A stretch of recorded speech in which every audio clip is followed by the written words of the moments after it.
Bonjour à toi et bienvenue dans cette nouvelle vidéo. Dans cette vidéo, on va parler de la formation. Est-ce qu'il faut se former en anglais ou en français? Donc, si tu découvres cette chaîne à partir de cette vidéo, ici on parle de région informatique, de nouvelles technologies, globalement. Donc, si ce genre de sujet t'intéresse, n'hésite pas à t'abonner, à activer la cloche et voilà, tu vas rien rater des futures vidéos qu'on va poster sur cette chaîne. Donc, dans cette vidéo, je t'invite à rester jusqu'à la fin parce que je vais parler des sujets de la formation. Dans quelle langue est-ce qu'il faut se former? Parce qu'il y a beaucoup de contenu qu'on trouve en anglais. Il y a beaucoup de contenu de formation qu'on trouve également en français. Quelle est la langue idéale et comment est-ce qu'il faut faire? C'est-à-dire comment est-ce qu'il faut se comporter par rapport à ce choix? Donc, déjà, pour parler de l'anglais, l'anglais c'est la langue du business. Donc, l'anglais c'est la langue la plus parlée au monde. Là, ça plante déjà le décor par rapport à est-ce qu'il faut se former en français ou en anglais. Étant donné logiquement que l'anglais est la langue la plus parlée au monde, ce serait donc logique aussi d'être prêt pour le monde technologique à se former, du moins à parler la langue anglaise. Donc du coup, ça fait que vu que la majorité des personnes parlent anglais, ici on peut voir les langues les plus parlées au monde, le classement total, ça c'est publié par Statista. On a en anglais, on a 1268 millions de personnes qui parlent anglais. Ensuite, après l'anglais, c'est le chinois. Ensuite, après le chinois, c'est l'hindi, donc la langue des Indiens. Ensuite, après, c'est l'espagnol.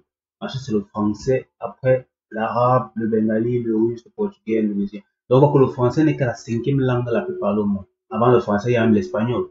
Donc, c'est un peu vrai que ce qu'il faut savoir que l'espagnol est une langue qui est beaucoup plus parlée que le français. Et ça s'explique parce qu'il y a beaucoup de pays en Amérique latine qui parlent espagnol.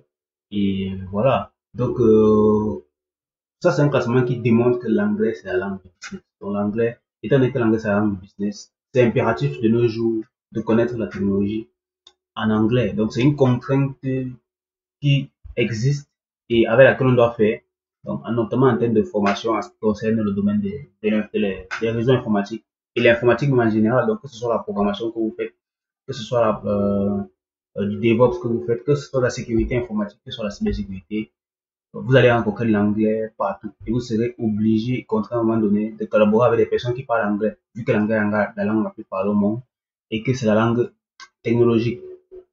Donc, l'anglais, c'est la langue technologique. Donc, ce qui va se passer généralement quand qu'un francophone, un francophone, c'est-à-dire quelqu'un qui est soit de l'Afrique francophone, soit un francophone qui vit en France, soit quelqu'un qui vit dans les pays francophones, qui va se rendre compte avec la technologie, c'est que dans les livres, tous les livres qu'il va utiliser, ce seront des livres généralement qui seront en anglais.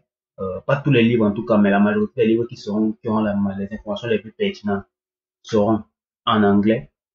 Donc moi par exemple, quand moi je fais ma formation d'ingénieur, tous les livres tous les livres qui étaient pertinents en électronique, tous les livres qui étaient pertinents en, en robotique, tout ce qui était technologie avancée, tout ce qui était réseau cellulaire, 3G, 4G, 5G, les livres les plus fournis étaient des livres d'État.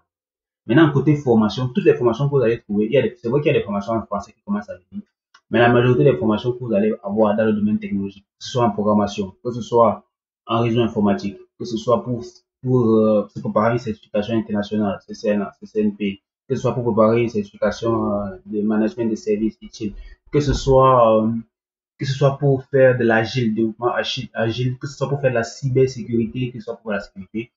La majorité des formations qui auront le plus de contenu seront en anglais. Donc, malheureusement pour les francophones, là encore, ils vont se trouver face à un blocage.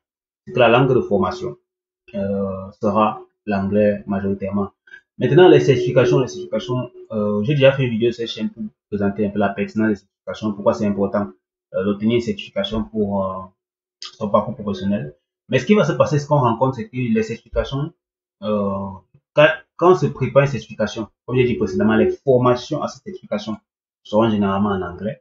Donc même sur les sites des constructeurs, si vous allez par exemple sur le site des Cisco, si vous allez sur le site des constructeurs comme Juniper, HP, si vous allez sur les sites d'autres marques, ce que vous allez remarquer, c'est que toutes les formations sont en anglais. Donc, vous serez toujours contraint de vous former en anglais. Et maintenant, l'examen de certification, si vous préparez une certification internationale, l'examen sera en anglais. Ça aussi, c'est autre chose. Je ne connais pas une certification internationale, du moins, c'est très rare, qui a son examen de certification en français. Je n'en connais pas. Donc, ça incite encore la formation à se préparer l'examen de certification en anglais. Donc, ça, c'est un argument supplémentaire pour dire que l'anglais est incontournable. Parce que si vous préparez votre examen de certification internationale, peut-être en français, ensuite, à un moment donné, vous serez obligé de composer en anglais. Parce que l'examen de certification en anglais, ça veut dire que si vous n'avez pas compris l'équivalent des termes technologiques que vous avez dans votre formation en français, en anglais, vous pourrez comprendre la technologie peut-être dans votre langue d'origine, mais vous ne pourrez pas passer la certification parce que vous aurez ce blocage par rapport à la langue anglaise. Maintenant, travail et entretien, je pense que la majorité des personnes, que vous soyez étudiant, que vous soyez déjà quelqu'un qui travaille, que vous soyez jeune diplômé ou autre, en fait, ce que vous allez constater, c'est que pour trouver du travail, pour faire des entretiens, généralement, on va vous demander de maîtriser un peu la langue anglaise, surtout les métiers technologiques. Donc, pour un métier d'administrateur réseau, administrateur système, pour un métier de développeur senior, développeur junior, tout ce que tu veux, DevOps et autres, on va vous demander une petite maîtrise de l'anglais. C'est pas, on va vous demander d'être expert de la langue, on va vous demander une maîtrise. En fait, l'anglais, tout ces éléments montrent que l'anglais, en fait, c'est la langue technologique. Donc, c'est une langue qui est prépondérante et que vous allez rencontrer presque partout. Et donc, c'est important de savoir ça en tout cas. Maintenant, quelles sont les contraintes par rapport à tout ça? Donc, là, j'ai planté le décor. On a vu l'anglais, c'est la langue la plus parlée au monde.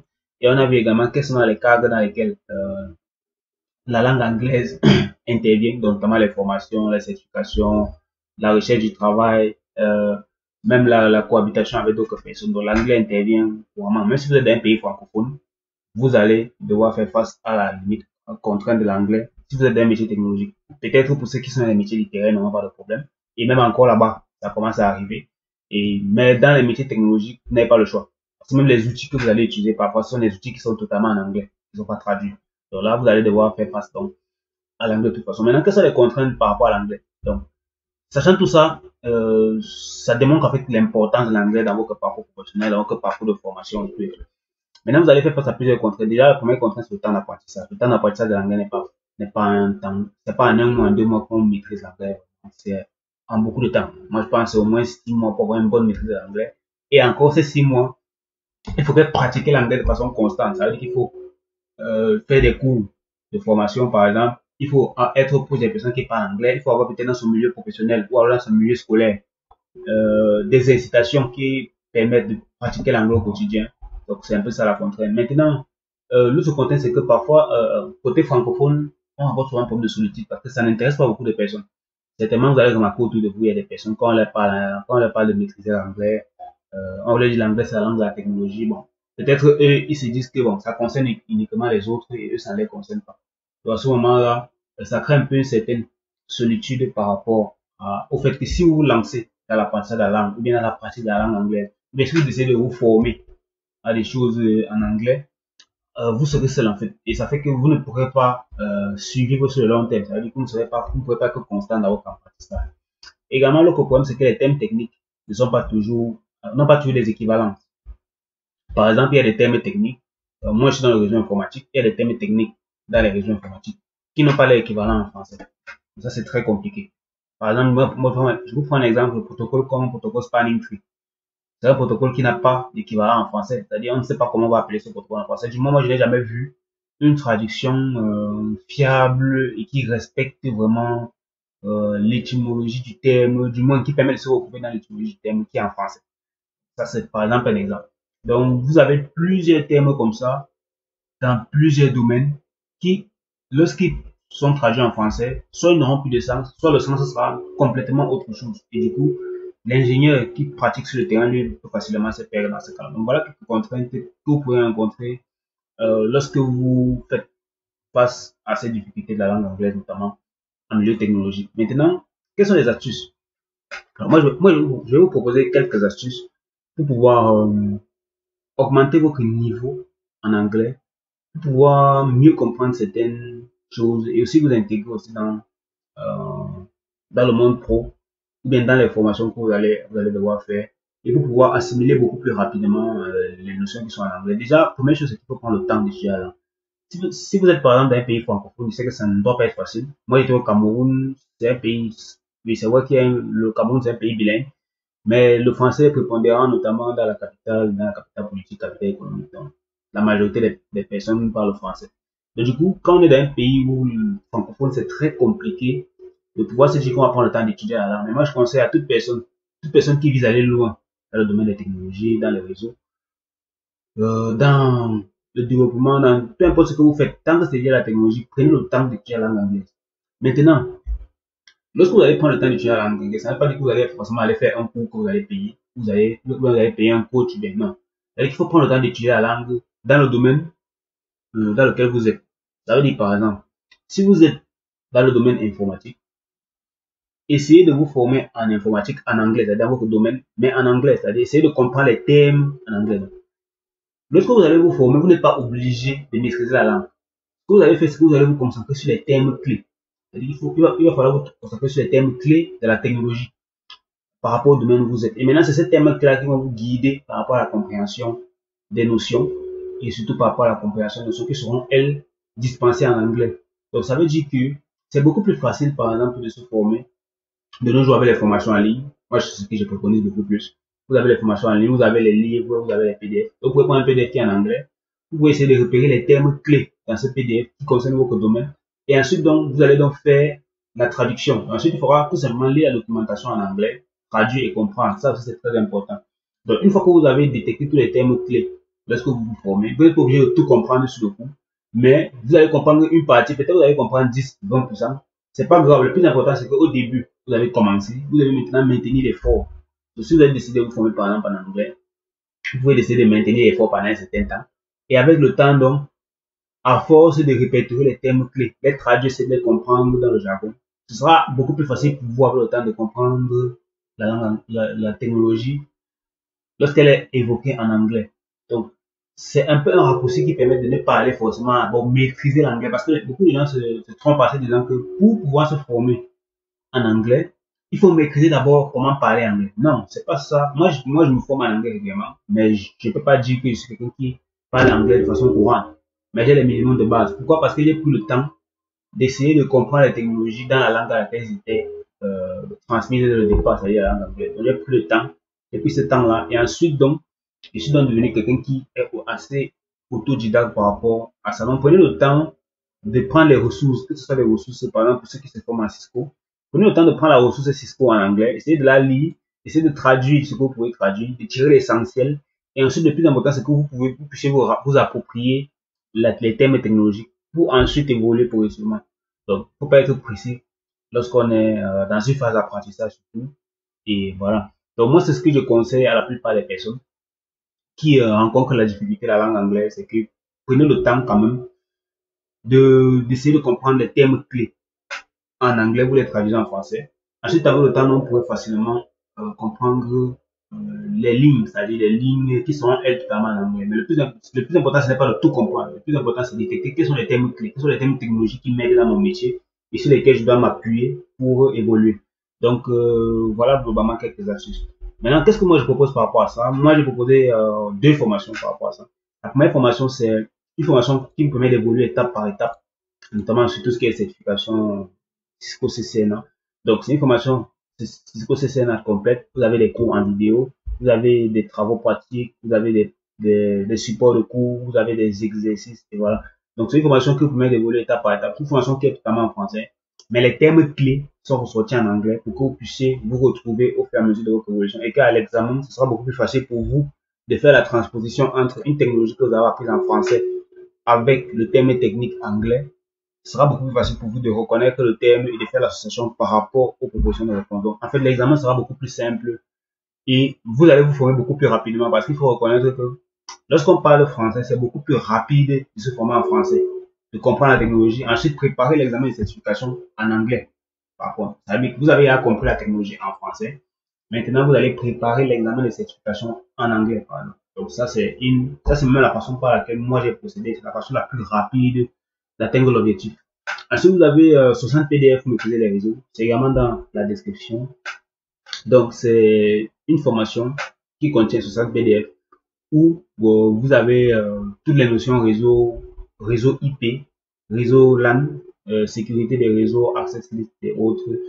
Pour ceux qui ont, par exemple, la mémoire courte et qui ont souvent besoin de retrouver certaines notions, vous pouvez télécharger les PDF, vous les gardez, par exemple, sur votre drive, vous les gardez dans votre machine. Et lorsque vous avez besoin de vous rappeler d'une notion ou d'une autre, vous avez juste à retrouver le bon PDF En fait, ça aide déjà de bloc-notes, c'est-à-dire c'est un aide mémoire, ça aide à rafraîchir la mémoire. Et également pour ceux qui veulent vraiment se former, vraiment maîtriser de A à Z, ça va également vous apporter un plus énorme. Maintenant, ce qui est en préparation de mon côté, c'est une formation réseau 100% pratique parce que beaucoup de personnes m'ont dit, oui, c'est bien la formation en vidéo, oui, c'est bien les exercices, oui, c'est bien les PDF, mais on veut maintenant une formation qui est uniquement pratique parce que nous, on a déjà un peu d'expérience. Donc, pour ceux qui ont déjà un peu d'expérience, il n'y a pas de souci. Moi, je ne peux pas en ce moment une formation réseau 100% pratique. Il y a des vidéos qui vont paraître sur cette chaîne progressivement par rapport à ça. Donc, également pour ceux qui reçoivent mes newsletters, vous allez également recevoir ces formations, quelques vidéos de formation 100% pratique. Donc, ça également, c'est un cours de préparation de mon côté. Donc là, je peux pas 25 séances de travaux pratiques. Donc, il y aura environ 30 minutes par séance. Donc, la formation, ce sera 100% en ligne. Parce qu'il n'y a pas moyen, il y a pas moyen d'organiser des sessions où tout le monde va venir. Il y a beaucoup de personnes qui me suivent de plusieurs pays. Donc, l'idéal, c'est donc de créer une formation en ligne qui sera 100% pratique où vous aurez le TP. Vous aurez la vidéo dans laquelle je fais le TP avec vous. Je vous explique les étapes. Je vous explique pourquoi est-ce qu'on implémente comme ça, comme ça. Et au fur et à mesure, donc vous aussi, vous pouvez refaire sur votre machine exactement la même configuration. Vous pouvez comprendre la technologie au fur et à mesure, donc comme ça. Et pour ceux qui ont déjà une maîtrise de la technologie, ça vous permet de faire de la pratique tout simplement pour rester soit à jour, ou alors soit pour évoluer en compétence tout simplement. Donc c'est une formation qui sera disponible très bientôt. Et voilà. Donc moi je vous remercie d'être arrivé jusqu'à la fin de cette vidéo. Dans la barre de description, vous avez un PDF qui est offert sur l'agressage IP. Pour ceux qui ont des problèmes en agressage IP, donc c'est souvent un peu difficile au début, ou alors même avec le temps, quand on a un peu d'expérience, l'agressage IP peut devenir un problème. C'est vrai qu'il y a des logiciels qui permettent aujourd'hui de faire l'agressage IP beaucoup plus facilement. Mais pour ceux qui veulent se faire un petit rappel de ça, ou alors pour ceux qui débutent dans le réseau et qui ont quelques manquements en agressage IP, dans la description, vous avez un PDF offert sur l'agressage IP. Donc n'hésitez pas à le télécharger. Et moi, je vous dis merci d'avoir regardé cette vidéo jusqu'à la fin. N'hésitez pas à la partager à vos connaissances qui sont également dans le domaine des réseaux informatiques. N'hésitez pas à vous abonner pour ne pas manquer bien sûr les prochaines vidéos. C'est vrai qu'on le dit sur toutes les chaînes. Bon, je le dis aussi sur ma chaîne, donc n'hésitez pas à vous abonner. Et n'hésitez pas à laisser un petit pouce bleu. Voilà. Moi, je vous dis à très bientôt. Merci beaucoup et